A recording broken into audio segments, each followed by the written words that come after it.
Je suis tombée par hasard sur un filtre TikTok pour les auteurs et autrices qui s'appelle This or That et j'ai trouvé le concept hyper intéressant, mais je trouve que ce format est plus adapté à une vidéo YouTube, donc me voilà. Les questions sont donc sur mon ordinateur puisque je les ai notées avant de commencer cette vidéo. Oui, je sais, je suis hyper organisée. Donc du coup à chaque fois je lirai la question sur mon ordinateur et ensuite je vous la dirai et j'y répondrai. Dialogue ou description? Alors, c'est une question très facile pour commencer parce que si vous me connaissez ou que vous avez lu au moins un de mes romans, vous savez que les dialogues c'est genre toute ma vie. J'adore en écrire, j'adore quand c'est piquant, quand c'est mordant, quand il y a de la répartie en mode ping-pong, genre j'aime trop. Vraiment c'est toute ma vie. J'adore ce genre de dynamique. J'adore genre vraiment genre construire des dialogues de sorte à ce qu'on entend vraiment la voix de mon personnage, qu'il se démarque par rapport aux autres personnages du récit, qu'à chaque fois il y a un ton de voix, des tics de langage, vraiment une dynamique et des échanges qui sont hyper vivants et tout. Enfin bref, j'adore faire ça. Et c'est également mon plus gros point fort dans mes romans, genre je le dis parce que je le pense et je le sais, mais c'est aussi ce que me disent mes lecteurs et lectrices, donc voilà, c'est un fait avéré en fait, je suis vraiment douée pour les dialogues. J'aime bien aussi écrire des descriptions, même si je vais plutôt genre à l'essentiel. J'aime bien poser le cadre, l'ambiance, jouer un peu sur les cinq sens, j'adore ça, mais ça reste quand même efficace, voilà, il n'y a pas de fioriture pour rien. Mais quand même, si je dois faire un choix entre les deux, c'est dialogue, team dialogue. Architecte ou jardinière? Alors, ni l'un ni l'autre. Alors, quand même, pour remettre les choses un petit peu dans leur contexte, j'admets que à mes débuts d'autrice, j'étais 100% jardinière, genre vraiment, je ne préparais à rien du tout. Je ne connaissais pas mes personnages. En général, je me lançais dans un roman après avoir réfléchi à une petite ligne d'intrigue. Et voilà, vraiment, je me posais pas plus de questions, j'y allais, je découvrais tout sur le terrain en mode t'inquiète frère. Et j'ai également fait ça pour ma saga Recovery, ma seule et unique saga. 100% jardinière les gars, vraiment, j'ai rien préparé. Alors que c'est de la fantasy et que c'est 3 tomes. Est-ce que c'était une bonne idée? Non. Mais je l'ai fait et c'est que ça s'est fait. Donc voilà. Mais sinon à l'heure actuelle, je me rapproche du côté architecte dans le sens où je planifie quand même un minimum mes romans avant de les écrire. C'est-à-dire que je pense déjà au titre, au résumé, au décor, au nombre de personnages, à leur apparence, à un petit peu la personnalité qu'ils auront dans le récit, à la place qu'ils auront dans le récit, les liens qu'ils auront, les liens entre les autres. Un peu tout ça, mais par contre je ne fais pas de planification extrême chapitre par chapitre, genre vraiment non, ça reste quand même assez global comme planification, je fais pas un truc genre hyper minutieux et tout, juste pour savoir où je vais, pourquoi, avec qui. Voilà, ce qui est déjà très très bien je trouve, et je me suis vraiment plu d'ailleurs à créer des pages sur Notion, je sais pas si vous connaissez ce logiciel sur internet, mais il est trop bien, c'est aussi une application sur téléphone d'ailleurs. Mais voilà, c'est trop bien, genre vraiment, rien qu'avec la version gratuite, on peut faire tellement de choses, des schémas, des tableaux, des encadrés, des citations, on peut faire plein de trucs, c'est trop bien. Bref, je ne suis pas du tout sponsorisée par Notion, hein, mais je suis fan du logiciel. Donc voilà, donc on va dire que je suis paysagiste.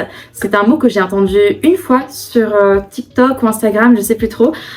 Et en gros, c'est vraiment l'entre-deux de jardinier et architecte, c'est-à-dire que tu planifies un peu, mais pas trop. Et c'est pile poil moi. Plutôt one-shot ou saga? Alors, je pense que je fais partie de la minorité, mais je suis team one-shot. Oui les gars, genre vraiment, pour moi il n'y a aucun débat. Genre vraiment je préfère 1000 fois les one-shots. Parce que moi en fait j'aime bien les histoires qui se tiennent en un seul roman, où tu apprends à connaître les personnages dans ce roman-là, à t'attacher à eux, à connaître leur histoire, et que après c'est bon, t'as la fin. Voilà, pour moi un one-shot ça veut pas dire que t'as pas le temps de t'attacher au personnage, que t'as pas le temps de connaître le monde dans lequel t'évolues et tout. Parce que quand un one-shot il est bien fait et il est bien dosé, bah t'as tout. Je sais que souvent les arguments en faveur de saga ce sont ces arguments là, mais personnellement moi je trouve pas du tout. Quand un one shot il est bien fait, il est incroyable, et bah c'est pas pour rien que j'écris majoritairement des one shots. J'ai écrit juste une saga, mais sinon j'écris que des one-shots et je pense que là je suis partie pour écrire que des one-shots parce que j'adore autant en lire qu'en écrire, c'est vraiment ce que je préfère au monde. Ça veut pas dire que je lis jamais de saga, j'en lis quand même de temps en temps et ça veut pas dire que ça m'empêche d'avoir un coup de cœur pour les sagas parce que enfin Once Upon a Broken Heart, Caraval, enfin il y a plein de sagas que vraiment je suis archi fan, mais c'est juste que ma tendance générale c'est de préférer les one-shots, c'est comme ça. Et en plus je trouve que je les fais bien, les one-shots. Voilà, je trouve que je les réussis bien. Hashtag Weavering. Écris-tu avec ou sans musique? Là encore, c'est une question très facile. Je n'écris absolument jamais sans musique. Voilà, ce n'est pas possible, j'en suis littéralement incapable. Pour moi, c'est vraiment indissociable de l'écriture d'avoir de la musique en fond. Que ce soit avec ou sans parole, vraiment, peu importe. Juste, la musique, pour moi, il y a une vibes, il y a une émotion, il y a une énergie et c'est toujours associé à ce que j'écris. Donc vraiment, enfin, j'ai besoin de ça pour me plonger vraiment dans ma bulle, être totalement dans mon univers et me couper de la réalité. Surtout que j'écris, surtout dans le genre de l'imaginaire pour le coup. Donc pour moi, c'est juste impensable d'écrire sans musique. Et d'ailleurs, enfin, si vous me suivez depuis un petit moment, vous savez que j'ai une playlist d'écriture affiliée à chacun de mes romans sur Spotify.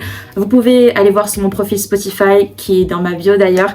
Il y a vraiment toutes mes playlists d'écriture en public. Donc voilà, tous mes romans y sont. Et vraiment, pour moi, c'est juste incroyable, indissociable, indispensable, tout ce que vous voulez, en able. Mais vraiment, genre pour moi, la musique, c'est genre ma première source d'inspiration ever. Et en tant que lectrice, j'aime bien aussi parfois lire en musique. Et je le fais pas systématiquement, je vous avoue. C'est plus quelque chose que j'affilie à l'écriture. Mais j'aime bien aussi. Voilà. Plutôt maison d'édition ou auto-édition? Là encore, si vous me connaissez, vous savez que moi c'est que l'auto-édition, genre vraiment j'ai fait que ça dans ma vie et j'aspire à faire que ça dans ma vie. Autant j'ai eu des doutes et des questionnements par rapport à mes préférences en termes d'édition et j'ai déjà eu des périodes où j'ai cru avoir envie d'avoir un livre édité en maison d'édition traditionnelle, mais la vérité c'est que non. La vérité c'est que non, je suis très bien en auto-édition, j'adore tout gérer, m'occuper de tout, avoir le contrôle et le regard sur absolument tout, le titre, la mise en page, la couverture. J'adore faire ma propre communication, j'adore communiquer sur mes romans, parler de mes romans, créer du contenu autour, que ce soit des visuels, des réels, faire des mises en scène, enfin vraiment, je suis comme un poisson dans l'eau à ce niveau-là. J'adore absolument tout gérer et vraiment mon côté créatif s'épanouit également dans le côté marketing et communication où je me permets de faire plein de choses super chouettes. Je me cosplay et tout les gars, donc en auto-édition je suis extrêmement bien, je peux me charger de tout seul, bon, sauf certains points que je délègue évidemment comme l'illustration de la couverture, ça je le fais pas, typiquement, je sais pas dessiner, mais sinon globalement je me charge un peu de tout. Et je m'épanouis là-dedans, je m'épanouis comme ça, et voilà, c'est trop bien. As-tu un style plutôt contemplatif ou très direct? Alors, je dirais un peu des deux, dans le sens où, comme je le disais un peu plus tôt dans ma vidéo, c'est que dans les descriptions, je suis plutôt du genre efficace, je décris ce qu'il y a à décrire, je pose l'ambiance, je pose le cadre, mais je vais pas faire 2 pages d'affilée de description. Je trouve que c'est trop long, que c'est trop lourd et que souvent, il y a des longueurs un peu pour rien et moi, je vois pas l'intérêt. Vraiment, je vois pas l'intérêt. Je décris ce qu'on doit décrire et je le fais de façon efficace. Voilà, donc à ce niveau-là, je suis directe, mais je suis quand même contemplative dans le sens où j'aime beaucoup m'épancher sur des petites choses qui pour moi participent à créer une ambiance et à instaurer quelque chose autour du personnage et vraiment dévoiler le personnage aussi, parce que c'est des trucs tout con tu vois, mais dans les habitudes du quotidien, dans la routine, dans les petits tics, tout ça, et ben c'est là vraiment qu'un personnage se révèle et qu'il devient vraiment vivant, parce que enfin il y a que lui qui est comme ça, qui agit comme ça, qui réagit comme ça face à son environnement. Donc à ce niveau là je suis un peu contemplative parce que j'aime bien genre explorer tout ce qu'il y a à explorer, mais du coup voilà, un peu des deux. Plutôt introspectif ou superficiel? Mais les gars, l'introspection c'est toute ma vie, c'est trop bien, genre vraiment l'introspection des personnages c'est l'un des trucs que je préfère lire et écrire genre de tout le monde entier. Genre vraiment c'est une des meilleures choses parce que c'est vraiment là que le personnage il te prend aux tripes dans ses réflexions, dans ses pensées, dans sa façon de discerner le monde, de parler de ce qu'il ressent, de comment il se sent, de pourquoi il se sent comme ça, enfin bref, vraiment l'introspection c'est tellement intéressant d'un point de vue psychologique, c'est là vraiment que tu apprends le plus de choses sur un personnage et où vraiment tu peux te retrouver en lui, dans ce qu'il ressent, dans ce qu'il dit. C'est juste la meilleure chose au monde, genre vraiment, enfin, moi je comprends pas qu'on puisse ne pas aimer ça. Genre vraiment, pour moi, c'est l'un des meilleurs trucs en écriture, donc ouais, team introspection à mort. Plutôt un projet ou plusieurs à la fois. Ok, je plaide coupable. Il y a longtemps, à l'époque, il est vrai que quand j'arrivais vers la fin d'un premier jet, j'avais tendance à commencer à écrire en parallèle le prochain. Et du coup, pendant une très courte période, genre 1 mois ou 2 max, ce qui est quand même énorme, je jonglais entre les 2 romans comme ça, je faisais ma vie. Et je sais ce que vous vous dites, d'accord? Vous vous dites, c'est un plan hyper foireux, fais pas genre, tu as abandonné l'ancien pour te concentrer que sur le nouveau, et après tu finissais jamais l'autre, ou sinon tu le reprenais des années plus tard, et que enfin, c'est hyper foireux ton histoire. Alors oui, c'est foireux. Je le reconnais, c'est foireux de ouf, mais pour moi ça marchait. Pour moi ça marchait parce que, vu que je suis quelqu'un qui avait tendance à me lasser d'un projet quand je passais trop de temps dessus et que vraiment j'avais besoin de voir autre chose, de prendre vraiment une bulle d'air frais quoi, parce que quand t'arrives vers la fin d'un roman en général, t'en peux plus, t'as dépensé tellement d'émotions, tellement d'énergie, tellement de ressources de toi que t'as besoin de faire un break et d'être en mode putain, t'es fatigué en fait, t'es fatigué.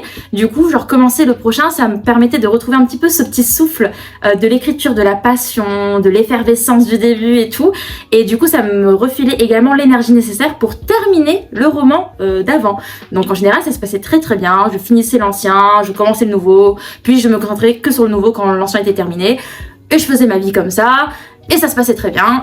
Et voilà. Mais j'avoue que maintenant, un peu comme on voit l'évolution entre jardinière alors que maintenant je suis paysagiste, à ce niveau-là j'ai aussi changé en tant qu'autrice, parce que si autant avant j'aimais bien comme ça chevaucher un petit peu de projets, maintenant non, genre je préfère vraiment me concentrer sur un seul projet à la fois, prendre le temps de bien le terminer, de tout donner, quitte à faire des petites pauses dans l'année pour bouillir un petit peu, mais je préfère quand même genre laisser le temps à chaque projet de prendre toute la place, parce que genre quand je suis que sur un seul projet, genre mon cerveau il pense tout le temps à ce projet là, sous la douche, avant d'aller dormir, quand je suis dehors, dans les transports, avec ma petite musique et tout, genre vraiment j'ai tendance à tout le temps y penser, à tout le temps réfléchir à ah tiens je pourrais écrire ça, j'ai une idée de citation qui me vient là, vas-y lui il pourrait dire ça, ou vas-y cette scène là j'aime trop le concept, vas-y je l'implante dans la suite, enfin bref il y a plein de trucs comme ça qui fait que je brainstorm tout le temps, et j'aime trop cette énergie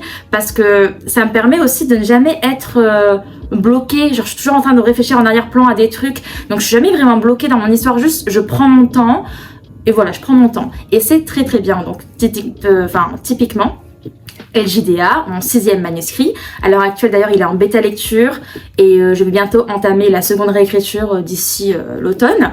Du coup voilà, il est à un niveau très avancé quand même au niveau de l'édition, et il paraîtra au printemps prochain, en mars 2025, j'ai trop hâte. Bref, je m'étale, mais ce que je voulais dire c'est que ce roman-là, ça m'a pris vraiment 1 an et 3 mois pour écrire le premier jet. C'est mon plus long premier jet. Genre vraiment il m'a pris énormément de temps, parce qu'en même temps c'est le manuscrit le plus dur que j'ai eu de ma vie à écrire, genre vraiment c'était archi dur, je l'aime de tout mon cœur mais c'était archi dur, donc bref j'ai pris mon temps, et vraiment je suis très contente d'avoir juste donné toute mon énergie à ce projet là pendant tout ce temps là, parce que même si c'était long et que vers la fin genre j'avais quand même très envie de finir ce projet, et il n'empêche que genre je m'étais pas forcément lassée, j'étais vraiment dedans, et vu que j'y réfléchissais tout le temps, même s'il était dur à écrire, j'avais toujours des idées, j'avais toujours de l'inspiration, je savais toujours où j'allais, et là voilà, ça tournait, la petite boucle là, elle tournait tout le temps, il n'y avait pas vraiment de blocage ou quoi, genre vraiment c'était assez fluide, même si encore une fois j'ai eu des pauses quand même, mais globalement l'écriture était assez fluide, et je sais que j'aurais pas pu tout donné à ce projet si je m'étais un petit peu éparpillée à côté. Donc là, moi, je sais que j'ai tout donné, que vraiment, il sera incroyable, il est incroyable, et que voilà, je suis très fière de moi. Donc voilà, maintenant, je suis plutôt du genre un projet l'un après l'autre. Plutôt happy end ou sad end. En tant que lectrice, je suis plutôt happy end. J'aime bien quand les choses se terminent bien, que les personnages sont heureux à la fin, parce qu'après tout ce qu'ils ont vécu, ils le méritent, d'accord? Donc vraiment, en tant que lectrice, j'aime bien que quand la fin, c'est des petites paillettes, des petites explosions de bonheur, un petit mariage, pourquoi pas. Enfin bref, j'aime bien quand c'est des trucs un peu bisounours à la fin, genre vraiment en mode happy end, quand je lis. Mais quand j'écris, ce n'est pas du tout la même chose. Je suis plutôt pas sad end, même si en soi j'ai écrit une sad end dans ma vie. Je ne vous dirai pas quel livre, hein, voilà. Mais j'ai déjà écrit une sad end, mais sinon moi je suis plutôt fin douce amère. Ça c'est vraiment ma fin préférée. J'aime trop parce que, c'est-à-dire que la fin en soi, elle est joyeuse, mais il s'est passé des dingueries dans le récit qui fait que c'est pas totalement joyeux, tu vois. Genre vraiment, t'arrives à la fin, t'es en mode... Tu détestes un petit peu l'autrice, mais vas-y, elle a mis des paillettes, un joli petit baume sur ton cœur, du coup ça va. Mais ça reste quand même doux amer, quoi. Genre c'est mi-figue, mi-raisin. Genre vraiment, je vais employer toutes les expressions dans le genre, mais vous avez compris l'idée. Genre vraiment, c'est les fins que je préfère écrire, c'est trop bien. Donc voilà, en fait, je pense que je suis un profil d'autrice que beaucoup de gens détestent. Mais je suis plutôt ok avec ça. Est-ce que tu écris à la première personne du singulier ou à la troisième personne du singulier? Alors là, très simple, ça va être très rapide. Première personne du singulier, forever and ever, voilà, c'est plié. Vraiment, j'écris toujours au jeu. J'adore être plongée dans la tête de mes personnages parce que je trouve que c'est la meilleure façon pour moi, en tout cas, d'être proche d'eux. Et j'aime trop avoir accès à leurs pensées directement, que vraiment, comme encore une fois, genre j'ai dit que j'adorais l'introspection des personnages, vraiment quand t'es plongée dans leurs pensées, qui te balancent plein de trucs et que vraiment t'es plongé à fond dans leur psychologie, quoi. Moi, j'aime trop ce truc-là et c'est un lien qui est plus difficile à trouver et à avoir, je trouve, quand c'est écrit à la troisième personne. Enfin, vraiment, à la première personne, t'es dans la tête du personnage, quoi. Et vraiment, moi, j'aime trop ça. J'aime trop lire comme ça, j'aime trop écrire comme ça. Et vraiment, enfin, c'est ce que je préfère dans l'écriture. Et j'ai beaucoup plus de mal avec la troisième personne, que ce soit dans la lecture ou dans l'écriture où je le ferai vraiment jamais. Je sais que j'écrirai toujours à la première personne. Donc si jamais vous avez du mal avec les récits écrits à la première personne, et mes livres ne sont pas faits pour vous parce que moi j'écris que comme ça. Voilà. On reste un petit peu dans le même thème. Point de vue multiple ou point de vue unique. Alors, il y a encore récemment, ma réponse aurait été vraiment limpide, sans aucune hésitation, j'aurais dit point de vue multiple. Parce que je trouve que c'est hyper intéressant d'avoir le point de vue des différents personnages, que ce soit vis-à-vis de l'intrigue, comment ils réagissent par rapport à ce qui se passe dans l'histoire, pourquoi aussi ils prennent cette position dans l'histoire. C'est hyper intéressant dans une intrigue d'avoir plusieurs points de vue, mais également dans la romance. Dans la romance, les gars, savoir ce que le mec il pense, savoir ce que la meuf elle pense, l'un de l'autre en fait, et que vraiment, voir un peu comment ils réagissent respectivement à leur rencontre, à leur date, dans leur petite joute verbale, quand il y a des petites péripéties. Enfin voilà, c'est hyper intéressant, je trouve, d'avoir plusieurs points de vue. J'aime trop ça. Et en vrai, la plupart des romans que j'ai écrits, c'est un point de vue multiple. Il y en a que un roman publié à mon nom et qui est un point de vue unique. C'est Au croisement de minuit, mon premier roman, c'est que du point de vue d'Amélia, donc voilà. Mais tous les autres romans que j'ai publiés ensuite, c'était un point de vue multiple. Et pareil pour LJDA, le roman qui sortira au printemps, point de vue multiple. Mais dans numéro 7, donc mon nouveau premier jet que j'ai commencé en juin, cet été du coup, et bien dans numéro 7, on retourne à un point de vue unique. Donc ça m'était pas arrivé depuis 6 romans, ça m'était pas arrivé depuis 4 ans d'écrire un seul point de vue tout au long d'une histoire. Donc je vous avoue que j'étais un peu perturbée. Au début, j'étais en mode girl, tu passes un nouveau chapitre et c'est toujours la même personne. Tu réécris un autre chapitre et c'est encore la même personne. Du coup, c'était un petit peu perturbant, mais en même temps, c'est waouh, c'est tellement fluide et facile, je vous jure les gars, genre, après c'est normal, quand il y a plusieurs points de vue à gérer, forcément ça rajoute de la complexité au récit, il faut vraiment avoir des tons de voix hyper marqués, il faut bien différencier tout, donc forcément ça rajoute une charge de travail en plus, mais du coup repasser un point de vue unique, je suis repassée en fait vraiment à une écriture simple, facile, chose que j'avais pas connue depuis hyper longtemps. Et en vrai, ça fait trop du bien. Ça fait trop du bien, genre surtout après LGDA qui était un roman hyper difficile à écrire. Alors là, celui-là, je suis en mode mais détente de ouf et je m'amuse beaucoup. Mais en soi, voilà, genre je trouve que les deux façons de faire sont très intéressantes et que selon l'histoire que tu écris, c'est pas forcément nécessaire d'avoir plusieurs points de vue et un point de vue unique peut totalement faire le taf. Vraiment pour moi ça dépend du genre de l'histoire en elle-même, de ce que tu as voulu faire et tout. Enfin voilà, ça dépend de plein de trucs. Et pour moi les deux façons de faire sont géniales et j'aime les deux. Voilà. Et on est déjà passé à la dernière question. Déjà, je sais que vous en avez marre de m'entendre parler. Bon alors du coup la dernière question, alors écriture, donc tes séances d'écriture c'est plutôt le matin ou le soir, mais je vais plutôt étayer, parce qu'il n'y a pas que le matin ou le soir dans une journée, il y a aussi l'après-midi, le midi, la nuit, vraiment la nuit.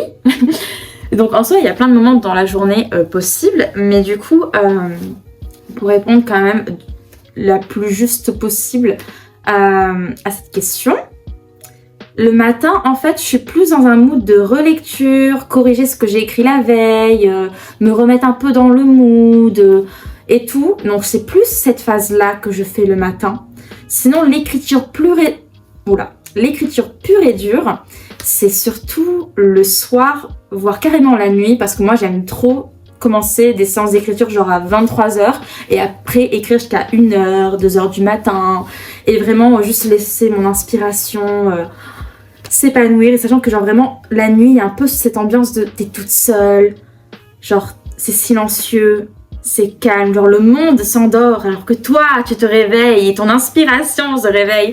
Donc j'aime trop ce mood, genre vraiment c'est toute ma vie. Et pour moi mon mood parfait c'est genre du coup la nuit alors qu'il pleut, qu'il y a l'orage avec un petit plaid et tout.